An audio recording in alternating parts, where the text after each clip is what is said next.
Welcome to another deep dive. This time, we're going to try to get our heads around Edgar Allan Poe, A lot of people think they know Poe, but there's so much more to him than just like spooky poems and right? stories. Like, he's considered one of the fathers of detective fiction, too, and even early sci-fi. Exactly. So we've got a ton of material to dig into.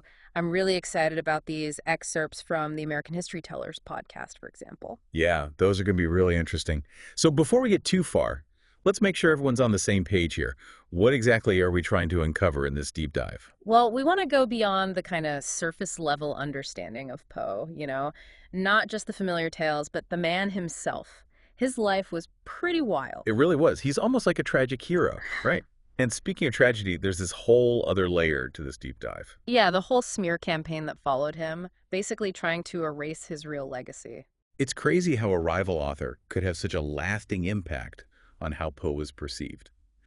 But, okay, let's back up a bit. What was the literary scene like when Poe was first starting out? So this is the early 19th century, and American literature, it wasn't exactly respected. I mean, Europe was the center of the literary world. And American writers were kind of seen as, I don't know, second rate. Pretty much, yeah. There's this quote from a British literary magazine in 1820 that kind of sums it up. It says, "In the four quarters of the globe, who reads an American book?" Wow, ouch. Talk about a vote and no confidence. So Poe and his contemporaries had a lot to prove. Absolutely. They were trying to create something new, a distinctly American voice. And it was tough. They were constantly compared to European writers and not in a good way. It must have been frustrating, but at the same time, kind of exciting, right? Like they were pioneers Yeah. forging a new path. For sure. I mean, they were exploring new themes, new settings, new styles. Think about all the uniquely American settings that pop up in literature from this time period. Gothic mansions, the Mississippi River, the California coast, even an Alabama courthouse. Yeah, it's like they were trying to capture the spirit of this young nation, this vast and untamed landscape. And Poe, with his dark and psychological tales, he fit right into that. Totally. I mean, Poe's work is full of this sense of unease, this feeling that something is lurking beneath the surface. It's almost like he's tapping into the anxieties of a nation that's still finding its way. Okay, so we've got this backdrop of a fledgling American literary scene, eager to prove itself. But to really understand Poe, we need to understand the man himself. Right. And let's be honest, his life was a bit of a mess. He was born into a family of traveling actors. His father abandoned them when he was very young. And then he lost his mother to tuberculosis when he was just 3 years old. Yeah, and after that, he was separated from his siblings and taken in by this wealthy merchant, John Allan. But their relationship was, well, complicated. It sounds like Allen provided him with some stability and education, but never fully embraced him as a son. Right. I think Poe always felt like an outsider, never quite belonging. And that feeling of isolation, of being abandoned, it really permeates his work. And to make matters worse, his engagement to Elmira Royster fell apart. Her father interfered, thinking Poe wasn't good enough for her. Yeah, that was a tough blow for Poe. He was already dealing with so much loss and instability. And then there's his relationship with John Allen, which just never seems to have been healthy. I mean, the guy even refused to pay Poe's debts when he was struggling at the University of Virginia. It's like a constant cycle of hope and disappointment. Poe gets a taste of a stable life, then it's ripped away from him. And you can see this pattern repeating throughout his life. Yeah, it's almost like he's destined for tragedy. But even with all that baggage, he's still producing incredible work. So next up, we're going to dig into the beginning of his writing career and all the drama that comes with it. So we've talked about Poe's tough childhood and how his relationship with John Allan was, well, rocky, to say the least. Yeah, and you really start to see those experiences reflected in his writing. I mean, it's hard not to connect the dots between his early losses and these themes of death and grief that pop up in his stories. For sure. Like, think about The Fall of the House of Usher.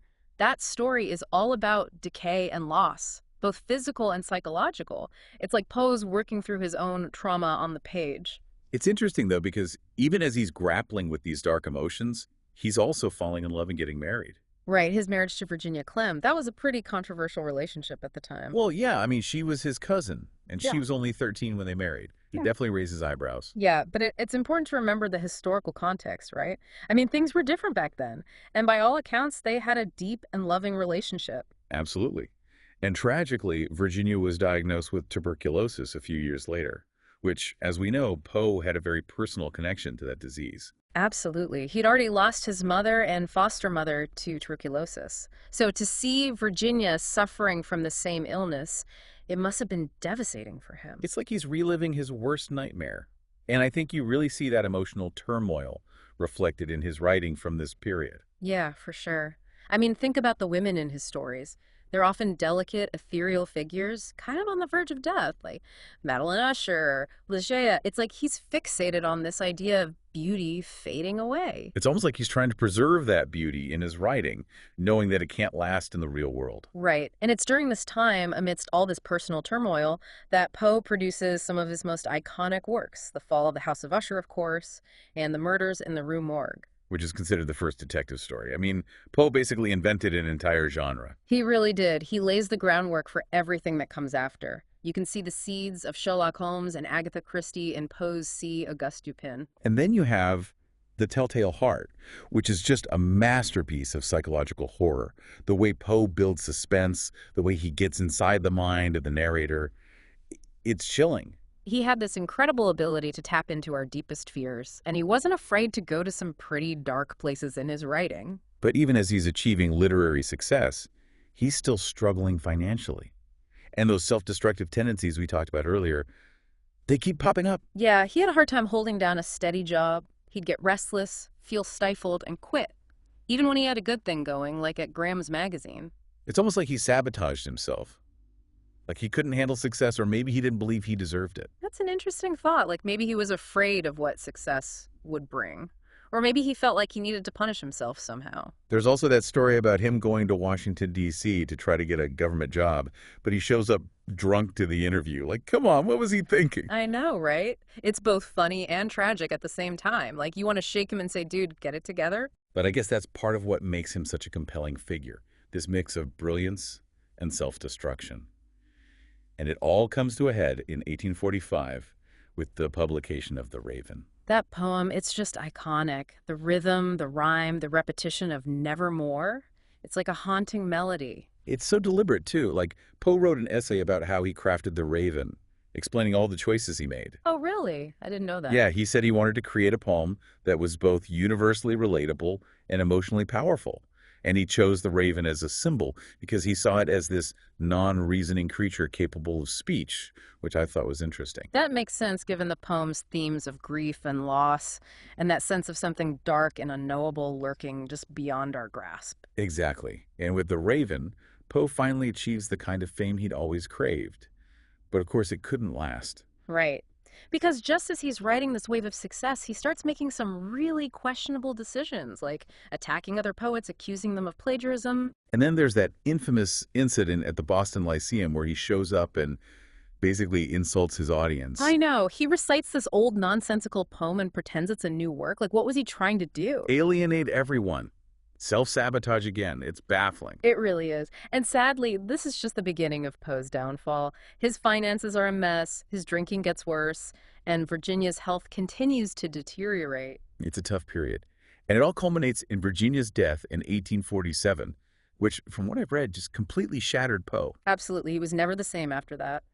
And it's in this state of grief and despair that he writes The Cask of Amontillado, which is another one of his most famous stories. Yeah, that one's a bit unsettling. This tale of revenge and murder buried alive. It's like a glimpse into Poe's own dark thoughts. And it kind of foreshadows the betrayal that's coming his way. Enter Rufus Griswold. Rufus Griswold, the villain of our story. He really is, and the way he manipulates Poe's legacy after his death is just, it's infuriating. It really is. So let's dive into that next. Rufus Griswold, right? Where do we even begin with this guy? He's like the ultimate literary villain. Seriously. I mean, talk about holding a grudge. It's wild to me that after Poe dies, Griswold somehow ends up as his literary executor. Right. Like, how did that even happen? I guess Poe didn't really have anyone else. And Griswold took full advantage of that position. Oh, yeah. He wasted no time in launching this smear campaign against Poe. It's like he wanted to destroy his reputation completely. And he did a pretty good job of it, sadly. It's crazy how effective his lies were. I mean, for years, people believed that Poe was this, like, drug-addled, alcoholic madman. It's like something out of one of Poe's own stories. This twisted tale of betrayal and revenge. It really is. And it all starts with that obituary that Griswold writes for Poe. The one in the New York Daily Tribune. Yeah, I read that. It was brutal. It was straight up character assassination. Griswold painted Poe as this depraved, unstable genius who basically deserved his own tragic fate. And then he doubles down on all those lies in that biography he publishes. Oh, yeah, that biography is full of fabrications and distortions. Griswold basically took everything he didn't like about Poe and twisted it into this grotesque caricature. I read somewhere that Poe's friends were furious when they read that biography. Oh, yeah, they tried to fight back, tried to set the record straight, but it was an uphill battle.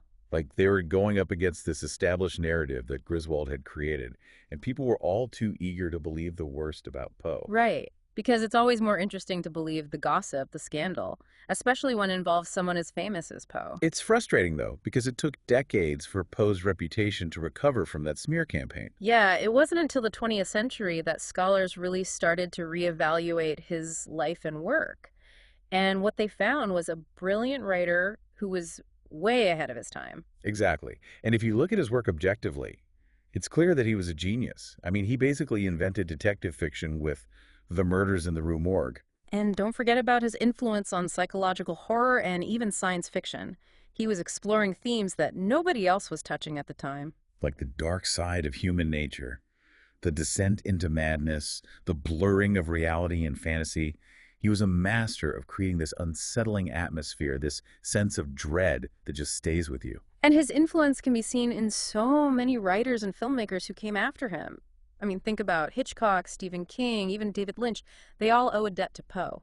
It's crazy to think how this one guy, who was so misunderstood in his own time, could have such a lasting impact on literature and culture. I know, right? It's like his work tapped into something primal, something universal about the human experience. That's why we're still reading him, watching adaptations of his stories more than 170 years after his death. So, after all this, after the ups and downs, the triumphs and tragedies, what do you think is Poe's most enduring legacy? That's a tough one. I think it's his willingness to explore the darkness, to confront those uncomfortable truths about ourselves that we'd rather ignore. Yeah, he wasn't afraid to go to those dark places to show us the shadows within our own souls. And in doing so, he created these incredibly powerful and disturbing works of art that continue to resonate with us today. Well, I think that's a great place to wrap up this deep dive into the life and work of Edgar Allan Poe.